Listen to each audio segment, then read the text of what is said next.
Est-ce qu'on peut vraiment mesurer la détresse humaine avec un chronomètre? Aujourd'hui, j'aimerais partager cette histoire avec vous qui m'a profondément touchée.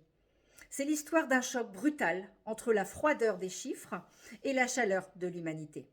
Il s'agit d'un facteur, 22 ans de métier dans nos campagnes françaises. Un homme qui connaît chaque virage, chaque maison, chaque visage. Un matin, son nouveau chef de centre le convoque. Un jeune manager en chemise bien repassée, les yeux rivés sur ses tableaux Excel. Et là, le coup près tombe. Vos temps de distribution sont catastrophiques. Vous perdez 3 minutes par adresse, c'est inacceptable. Le courrier se dépose, point final. Le facteur le regarde et plutôt que de s'excuser, il lui livre la réalité du terrain, une réalité qu'aucune statistique ne pourra jamais capturer. Il lui dit alors, au numéro 42, il y a Monsieur Paul, il est aveugle, alors je lui lis le courrier de sa banque. Au numéro 18, il y a Josiane. Je prends 30 secondes pour lui serrer le bouchon de sa bouteille de gaz parce qu'elle n'a plus la force dans les mains.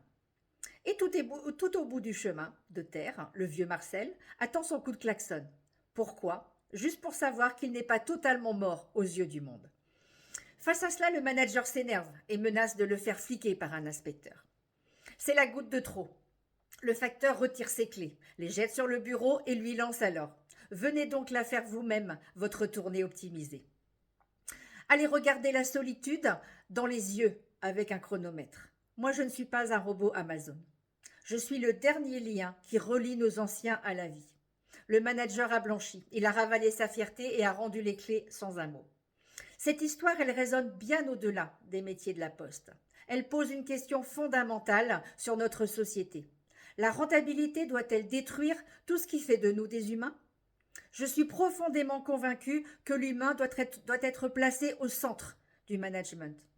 Un bon manager ne peut pas diriger uniquement avec des algorithmes et des résultats. Optimiser les processus, oui.